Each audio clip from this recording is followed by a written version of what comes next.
Hey guys, I'm Jeff with the Embroidery Nerd, and today we're going to be working in Pulse DG16 Illustrator Extreme.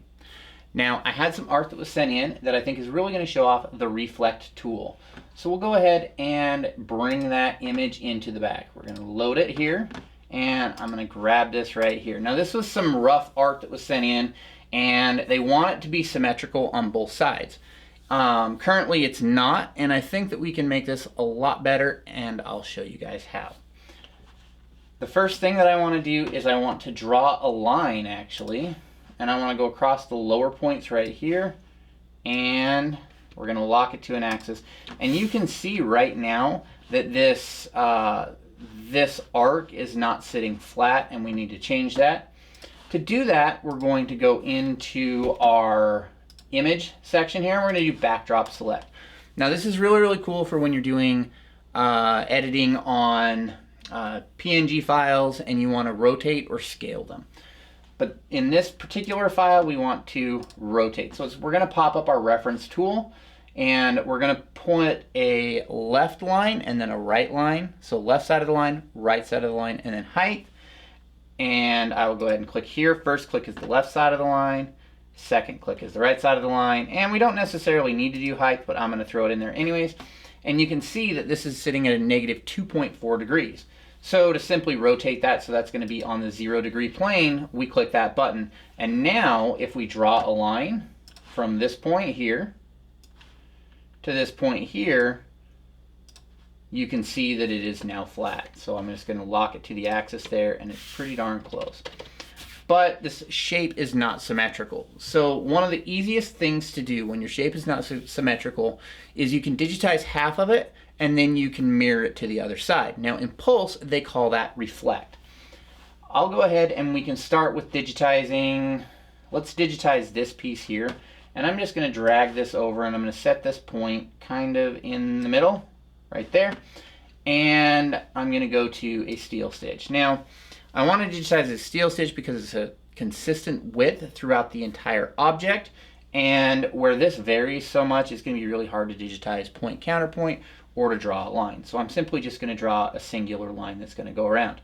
Now I'll start somewhere where I feel that the middle is, so that's going to be right here, and I'm just going to click, I'm going to right click, and we'll go ahead and drop that node there, come down, and we will come back up this arc here, and I will hit enter. Now you can see it's definitely not where we need it to be or the correct size. So we'll go over and we'll change it. We're going to change it up here to, let's go to a 3.5, which looks a lot closer. I'm actually going to go to a 3mm, which looks a little bit better. And we're going to change the inset from 50% to 0%, and that's going to move the satin off to the one side. Now we can actually go in and we can edit that a little bit more if we want, but we can also pull these nodes to get the exact shape that we want. So we can go into node edit here, and I'm just going to probably pull this node right here out a little bit more and have it go to the outside of that line. That looks okay. I might just bring this one down just a little bit more here, and down just a little bit more here. And again, I'm trying to go to the kind of the outside edge of that line. We'll bring it down a little bit more. That's a little bit too far right there. So now I'm pretty happy with that, and that gives us the left side of this, right? So if we want to easily digitize and make sure that this is going to work on both sides, we can use the Reflect tool, which is going to be right up here. And we are going to copy it on. This is the side of the line we're copying it on, or that the object exists. We want to copy it over. We're going to hit combine and join and close shape. And so when I hit OK, you can see now it's created that shape and it's done it evenly across. And you can tell that the shape is not symmetrical. That's the word I was looking for, symmetrical. So you can tell that the shape is not symmetrical. Now we can look kind of at these two lower wings of the ribbon, and when I was talking to the people, they wanted the straight version and not necessarily the curved version. So we'll go ahead and create the straight version on this one side, and again we're going to do a steel stitch, and I'm going to come across on this inside edge. We'll come down, over, and down, and now I'm just going to come straight up, and we'll come in a little ways here, and we'll hit enter, and we're going to do the same thing that we did on the other one. One of the easy ways that we can do that is we can actually copy our settings, and then we can go over to here and we can select this object here, and we can paste our settings. So now it's applied those settings for us, and it's shifted that satin stitch a little bit. Looking at this object, I do want it to go up just a little bit, so we'll bring it up a hair, and I think that that's going to look really good for what they're looking for, and it'll fit for them. So now we need to copy this to the other side of our object.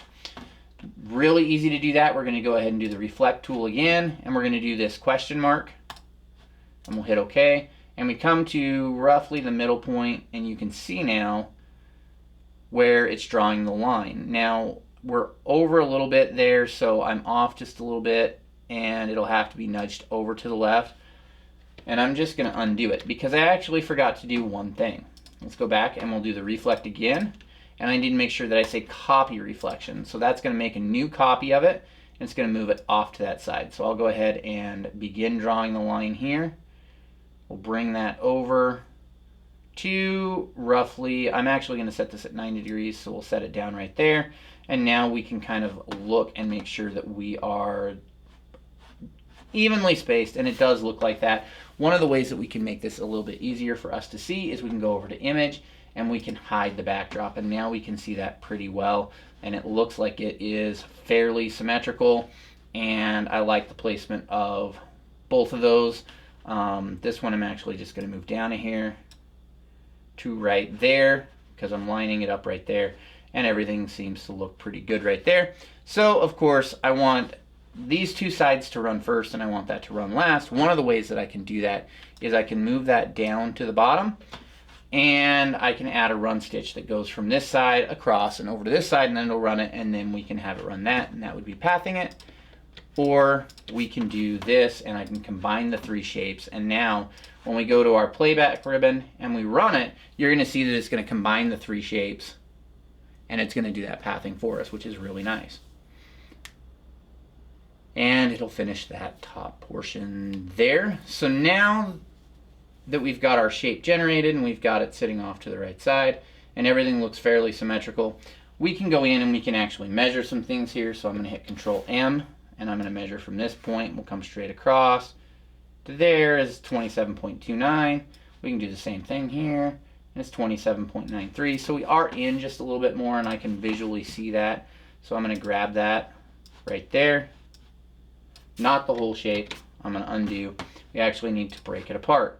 So now we can move this shape here independently, and we can nudge it over to the right just a little bit and just a little bit more like that.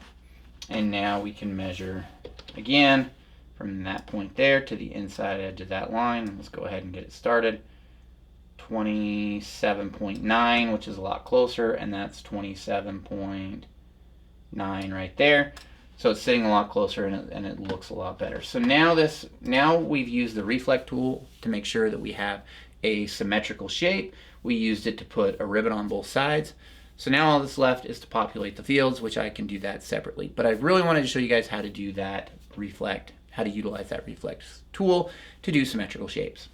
If you guys like our content, you can give us a like and subscribe on YouTube. You can also join our Facebook group or our Discord group. Links for all of that are below. Thank you guys for hanging out with me, and I'll catch you next time.